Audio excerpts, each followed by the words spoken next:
This will be the sixth season that the Sacramento Kings are rolling out Harrison Barnes as their starting three. And the fact that we can comfortably call him the fifth option for the Kings in that starting lineup just shows how much this Kings team has improved. But what does a good season look like for Harrison Barnes with the Kings this year? We'll break that down right here on Locked On Kings. You are Locked On Kings, your daily Sacramento Kings podcast.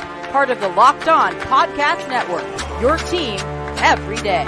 And now, ladies and gentlemen, it is that time for another episode of Locked On Kings. Hello and welcome into Locked On Kings, your podcast hub for Sacramento Kings coverage all offseason long. Today's episode is brought to you by FanDuel Sportsbook, the official sportsbook of Locked On. Make every moment more. New customers can bet $5 and get $200 in bonus bets guaranteed. Visit FanDuel.com/LockedOn now to get started. My name is Matt George. I have the privilege of being your host here. I'm a Sacramento sports anchor and reporter for ABC 10 News here in the California capital. And Harrison Barnes, the decision around Harrison Barnes was probably the biggest decision and the biggest talking point, if you want to say biggest, I guess, controversy, even though it was a mild controversy here in Sacramento. Like the major point of conversation of the offseason, or one of the major storylines this offseason, was what do the Kings do with Harrison Barnes? Do they bring him back? Do they let him walk? Do they try and improve that spot? Do they need to improve that spot in order to get to where they want to go? Can they find an improvement without breaking the bank?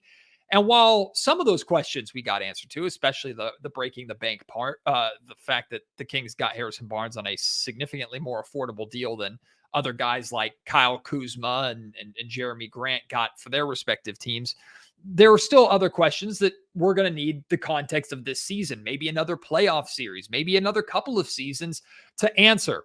What we know is going into training camp, going into next season, Harrison Barnes is still a member of the Sacramento Kings. He and De'Aaron Fox are the two senior members of the Kings, not in terms of age, but in terms of years actually with the team. And Harrison Barnes, in my opinion, is still firmly a starter here in Sacramento.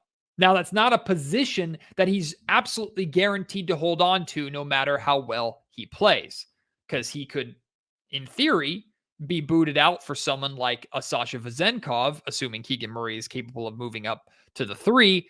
Like, that is something that could happen. And in fact, later on in this podcast, I'm going to talk a little bit about like what Sasha Vezenkov has to do and what has to happen for Vazenkov to replace Harrison as a starter. But I don't think that's very likely at all. I think as long as Harrison Barnes is here in Sacramento, at least for this season, he is going to be the starting five, or rather, he is going to be in the starting five.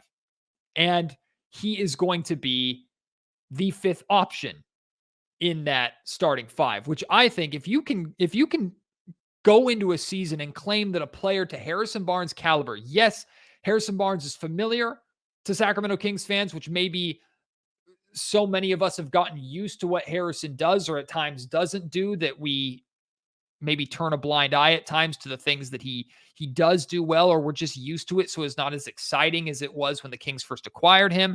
Yes, he struggled in the playoffs against the Golden State Warriors and certainly has had a reputation of struggling in the playoffs when he was with the Golden State Warriors.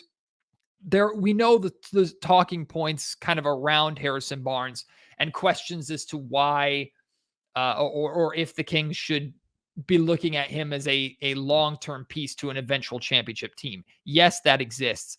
But ultimately, Harrison is absolutely a starter, in my opinion. And the fact that the Kings can go into this season saying that a player of that caliber is their fifth option in that starting five. And if we're taking the starting five out of it and we're just talking about scoring option, you might move Harrison Barnes all the way down to 6 or 7 with guys like Malik Monk and maybe even Sasha Vezenkov coming in off the bench. Like, Harrison is not required to be the kind of player that he was with the Dallas Mavericks, or even the kind of player that he was with the Golden State Warriors at times. At this point in his career, he can still be a very important and impactful player without having the ball in his hands a lot, without the Kings running a lot through him. Although I still do think there will be times, and there need to be times, that the Kings can lean on Harrison, because whether it's been on the offensive end of the ball or just through sheer availability, Harrison has been very reliable for the Kings in a lot of cases throughout his time here in Sacramento. But today's podcast is discussing what a good season looks like for HB. And I feel like, and I'm guilty of this too, I feel like we're already kind of writing HB off, right? When I talk about the core, I'm naming the other 4 starters, Malik Monk and Davion Mitchell at times before I'm talking about HB. Like, I think we're all guilty of that. And I think that's natural for a team going in the direction that the Sacramento Kings are going on, with the majority of the team being on kind of the same timeline in terms of age, that mid to getting into upper 20s, and Harrison is now in his 30s. Like, there's a natural separation there, but I have zero concern at all with Harrison's drop off because of his age. Like, I don't think that's a storyline. I don't think that's worth talking about at all. And in fact, I don't think we're talking about Harrison Barnes enough, truth be told. Hence the reason why I'm dedicating this episode, because Harrison can still very much be an impactful player for the Sacramento Kings, absolutely can help and will help the Sacramento Kings continue to win basketball games. And a good season for Harrison is not going to be asking a lot more or too much more, period, of what he provided for Sacramento last season, at least during the regular season. And also, money has nothing to do with this conversation, because at the $18 million per year, essentially, I know it's broken down differently with, like, I can't remember if the contract is front loaded or back loaded. Regardless, like, his contract breaks up to around $18 million per year as a starting 4 or starting 3, and a player the caliber of Harrison.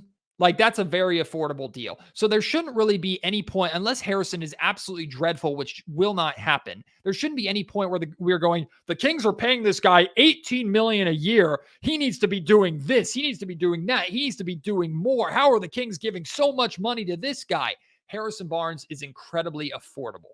The Kings got Barnes on a really team-friendly deal, in my opinion. So what does a good season look like for Harrison Barnes? Well, first, let's look at what HB did last season. He averaged 15 points per game, shot 47% from the field, 37% from three-point range, 84% from the free throw line. He averaged 4.5 rebounds, 1.6 assists, played 32.5 minutes per game. And here is the biggest number of them all. Harrison Barnes played in all 82 regular season games and all 7 playoff games. Availability was the best ability of Harrison Barnes last season.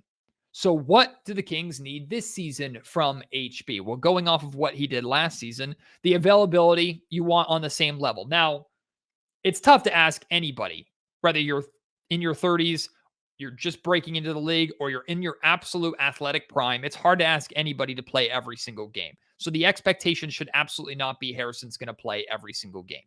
It shouldn't be. If he can do it again, great. But the Kings are bringing Harrison Barnes back, are paying Harrison Barnes the money that they're paying him because he is reliable. He's reliable both in terms of they know he's going to be on the floor and he's going to stay healthy for the most part, and he's reliable and he can perform his role to the ability that the Sacramento Kings expect, and can even at times go above that expectation to deliver big games and help this Kings team when maybe other players are underperforming. It all starts with availability for Harrison Barnes. If you can get another 70 plus games from HB as your starting 3 and get the vast majority, if not all, of the playoff games, Harrison Barnes is still out there. That's the number one thing that you could ask for from Harrison. He takes great care of his body. He's in excellent shape. He eats right.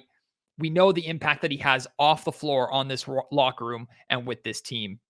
But availability is the number one thing, and I think Harrison is capable of remaining healthy. If he can play every single game again, like, I bow to you, sir. Fair play to you. He doesn't need to do that, though, for it to be classified as a good season. But the Kings need him for 70 plus games to be available. I expect Harrison's scoring to drop. He averaged 15 points per game last season. I think that number is going to go down. He averaged a little over 16 points the season before. I think that trend is going to continue, and that's not a bad thing. Like, people might look at the box score at the end of the season and see a 1 to 2 point drop off for Harrison Barnes this season, which I think is going to happen, and go, see, he's regressing. But in reality, as the 5th option on offense, with so many other offensive weapons around him, there's only one basketball to go around. De'Aaron Fox and Domantas Sabonis are still going to get a boatload of touches. You still want Kevin Huerter to get a lot of good looks from the perimeter. And Keegan Murray's expected to make a jump as a scorer and be someone who you're going to run your offense through more this season than you did last year. Like, there's only so many touches to go around, unless the Sacramento Kings somehow find a way to invent more ways to shoot the basketball, or just decide, the shot clock is too long, we're going to shoot every 10 seconds. Then I don't see any way that Harrison Barnes gets enough touches as the fifth option offensively to average 15 points per game again or more, unless his shooting percentages are through the roof. His scoring will drop, but I don't want to see his shooting percentages drop, right? If he stays the exact same as he was last year, 47% from the field, although you'd like to see that closer to 50, 37% from three-point range. If he sticks there, I'm okay with it. 84% from the free throw line, very reliable in that sense. If that stays the exact same and his scoring drops by 1 or 2 points per game because Keegan's is going up and maybe Kevin Huerter's is staying the same at where it's at, and Malik Monk is staying the same, and Fox is going slightly up, and Sabonis is the same or going slightly up. If Harrison drops down because of that, but his shooting percentages are the same and his volume is down, there is nothing at all wrong with that. That is great for Harrison. And speaking of which, he had 9.6 attempts per game last season. I expect that to drop. I expect that to be 7 to 8. There will be games where he shoots 9+ times. There will be games when he's probably shooting 11, 12, 13+ times. And we know that there are times when Harrison Barnes can get hot. And if Harrison is going to deliver you those occasional 20-point games and every once in a while flirt with a 30-point game, 1, you should definitely be winning those games. 2, hopefully the Kings aren't relying on that and are just choosing to take advantage of that. Harrison is capable of giving that to you, but you don't need that to be successful the same way maybe you needed that from HB 3 seasons ago. His attempts will go down. His scoring will go down. The shooting percentage stays the same. That's good. That's a good season from Harrison Barnes. Assuming Harrison's minutes are the same, he's still playing like that 32 and a half minutes.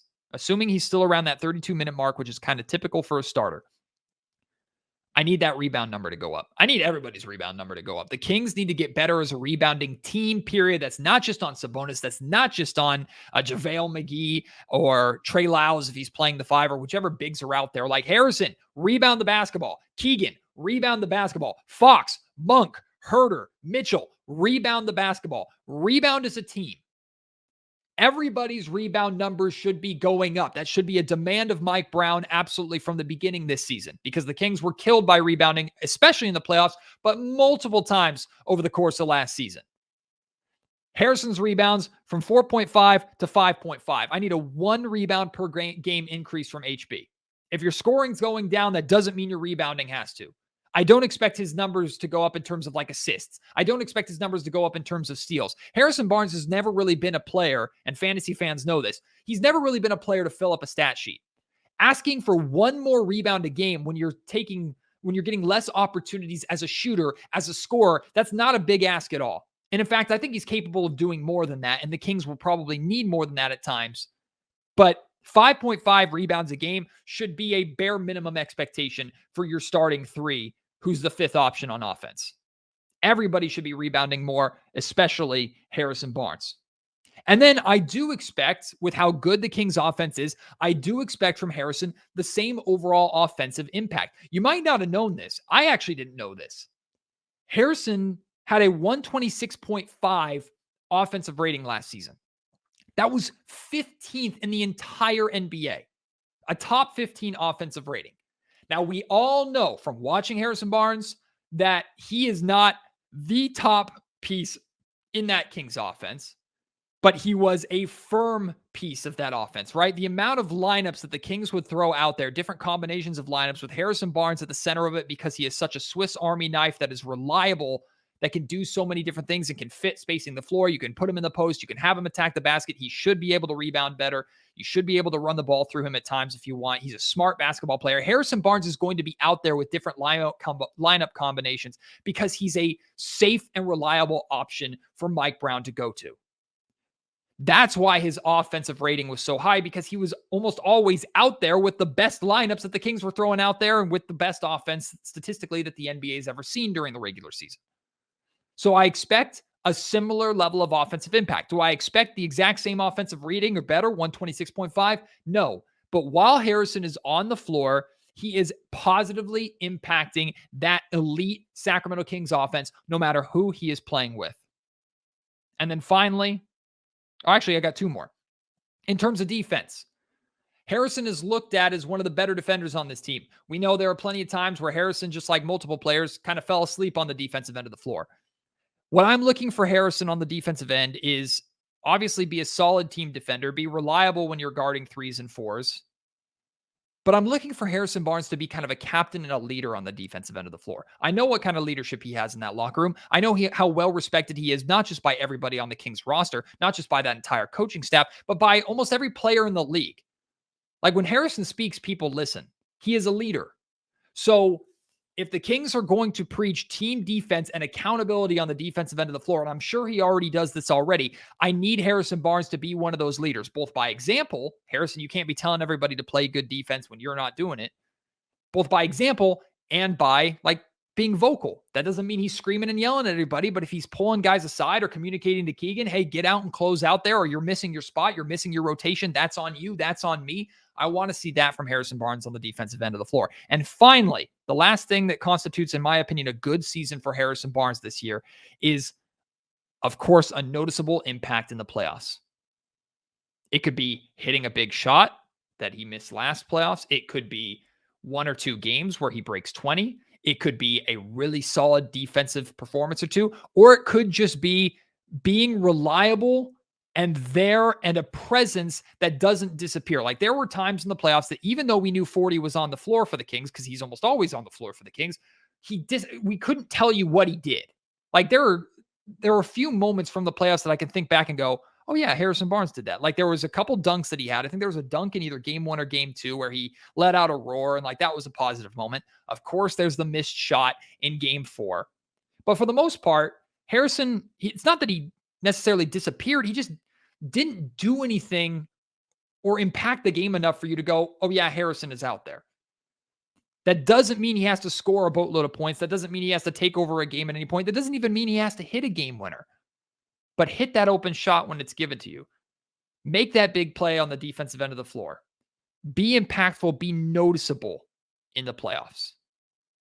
That's all I've asked of him. So more availability. Percentage is not dropping, even though scoring probably will. Rebounds above 5.5 per game. Same overall offensive impact. Defensive leadership. And a noticeable impact in the playoffs. Those are the 6 things that I think constitute a good season for Harrison Barnes. Anything more than that, now we're getting into great territory, considering we should have realistic expectations. What do you think of those? Am I asking too little? Am I asking too much? What are your expectations of Harrison? What do you think he needs to do for it to be a good season for him? Let me know. You can hit me up on Twitter at MattGeorgeSack. You can email me, mattgeorgesports@gmail.com, and leave your thoughts in the YouTube comment section down below. Like I said at the top of the show, today's episode of the Locked On Kings podcast is brought to you by FanDuel. Snap into action this NFL season with FanDuel, America's #1 sportsbook. Right now, new customers can get $200 in bonus bets guaranteed if you place a $5 bet. So you're new, you sign up, bet $5 on the San Francisco 49ers to beat the New York Giants on Thursday Night Football this week. Whether you win or you lose, you get $200 in bonus bets right then and there, absolutely guaranteed. And on top of that, they have amazing other deals and things that are going on all season long. Of course, you can check out when the NBA season starts. FanDuel is a great place to bet on game by game NBA games. If you want to bet on the Sacramento Kings this season, you can bet on future bets and champions and NBA awards and things like that. FanDuel has it all. If you're thinking about joining FanDuel, there's really no better time than right now to get in on the action. Bet on spreads, player props, over-unders, and more. Visit FanDuel.com/lockedon. Kick off the NFL season right now and have some fun while you're doing it. FanDuel, official partner of the NFL. I've had this conversation off the air, and I know I've mentioned it a time or two over the course of the offseason on the air. Sasha Vezenkov becoming a starter with the Sacramento Kings. There are some of you that believe not only that it can happen, that it will happen. Fair play to you. I don't see it. I don't think it's going to happen as early as this season. Sasha, of course, could surprise me if he comes in and plays like a EuroLeague MVP right away in the NBA. Hey, maybe it could happen. And in fact, I'm going to break down for you and I'm going to share with you what I think needs to happen for Sasha Vezenkov to replace Harrison Barnes as a starter. That's the only feasible guy that he's replacing, right? Unless Keegan Murray is awful, which is not going to happen, Sasha's not replacing Keegan. So if Sasha's moving into the starting lineup, it's because the Kings can move Keegan Murray to the 3 and they're replacing Harrison Barnes at the 4 with Sasha. Like, that's the only route. So what does Sasha have to do to become a starter? Well, he has to be an undeniable NBA talent. And what I mean by that is his game has to naturally translate to the NBA. A lot of aspects of it, I think, will. But even Sasha said himself in his introductory press conference in the Kings practice facility a couple weeks ago, like, even with how good he was in Europe and how talented the Euro scene is now in basketball, like, the NBA is a different beast. The NBA is a different game. And he's going to have to learn that. But if he naturally translates that less than a year into his NBA career, obviously the Kings think he can because they're asking him to be an impactful piece on a team with high expectations. Sasha's not joining a bad basketball team anymore. It's not the same like when Bogdan Bogdanovic came over and joined the team. The Kings sucked. They continued to suck. So Bogey could kind of take his time to figure it out. Now, Bogey, I thought, was very impactful as a rookie when he was able to stay healthy. I mean, you could say the same thing even about Nemanja Bjelica. Now, he spent time in the NBA before the Sacramento Kings, but when he came over to Sacramento, again, the Kings kind of sucked. They had higher expectations than how they ended up performing, but not nearly as high as what Sasha Vezenkov and the Kings have on themselves right now. And the Kings clearly believe that Sasha can be an impactful player to help this team win games. I think they believe he can do that as a rotational piece. To be a starter, it has to be undeniable that his game translates to the NBA. Like, his three-point shooting has to make an immediate impact. He has to be a knockdown over 40% or towing the line of 40% three-point shooter with a high volume. And he has to be a natural fit. Now, I think he's going to be a really, really good fit with the Kings on the offensive end of the floor, but he has to naturally fit with different guys. The concern with Sasha Vezenkov is on the defensive end of the floor, right? There's concerns with a lot of Kings players on the defensive end, so Sasha's not alone in this. I do believe he's going to struggle defensively. That might be the hardest translation of his game to the NBA. It's just a quicker, faster, more explosive game, and the players that he's going to be guarding are probably going to be faster than him. So how does he handle that? If his defensive drop-off doesn't even come close to negating his offensive output, that's how he becomes a starter. Like, okay, defensively, he needs work. He's not that great, but he's so good on the offensive end of the floor that he's like, we got to play him. I mean, it's kind of the same way that maybe you look at Kevin Huerter to some extent, or even Domantas Sabonis to some extent. Now, I think Domas is an overall underrated defender, but Domas is so good and so impactful on the offensive end and as a rebounder. Like, it doesn't matter what he does on defense, really. You have to have him out there. I also think winning over Fox and Sabonis specifically is a big step for Sasha to become a starter. And when I say win them over, I don't mean like they all of a sudden like him more than they like Harrison. I don't think that's going to happen. But what I mean by that is, like, if he fits so well and so naturally with the two of them, like De'Aaron, it's like think about like a quarterback and wide receiver relationship, right? Wide receiver or quarterbacks develop their like top go-to targets that they can always go to in a jam, always go to in a pinch. If Sasha Vezenkov can become that guy, and I think De'Aaron might have multiple of these guys, and maybe Keegan becomes this guy, but if Sasha can become a guy where if De'Aaron is attacking the basket, he knows where Sasha is on the perimeter, and he relies on Sasha to hit that outside shot, that open three, when he's drawing a crowd and trying to deal with three guys who are crashing him or crashing in on him or trying to smother him in the paint.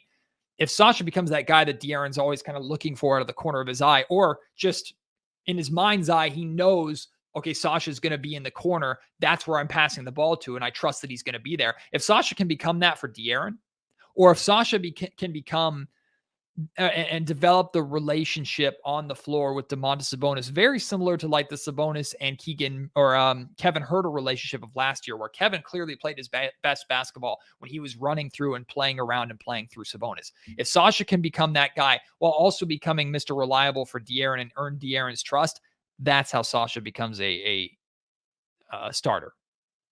And then, of course, like we talked about with Harrison, like we talked about with this Tire team, rebounding. If Sasha can be the impactful offensive player that we believe he can be, fit with Fox and Sabonis the way that we think he can, defensively, he's not so bad that it comes close to negating his offensive impact. And on top of that, he's a solid enough rebounder. As a starter, he's playing 32 minutes a game and grabbing 7+ rebounds a night. Yeah, that's where we're like, okay, this guy is potentially a starter. These are a lot of things to ask a player who's not only never played with this Kings team before, who's never played in the NBA before. That's why I don't think it's realistic to expect or to think that Sasha will become a starter this season. Barring injury, I don't think it should happen. Unless Harrison gets hurt, knock on wood, or Keegan Murray gets hurt, knock on wood.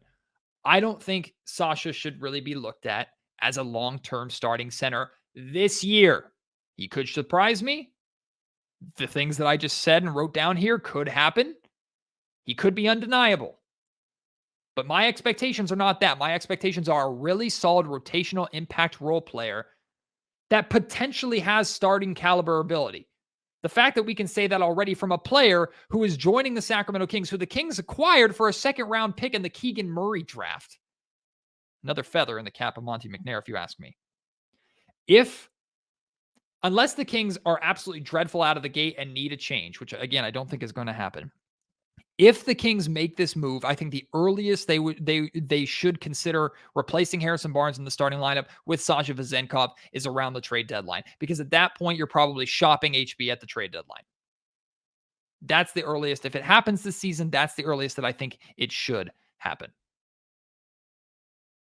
I previewed this a little bit on Saturday's episode of the Locked On Kings podcast, but I haven't talked a lot about Jordan Ford yet. He got a two-way contract. He got that last two-way spot for the Sacramento Kings. I called that shot months ago. I thought it should be the move. It's the absolute right move for the Kings.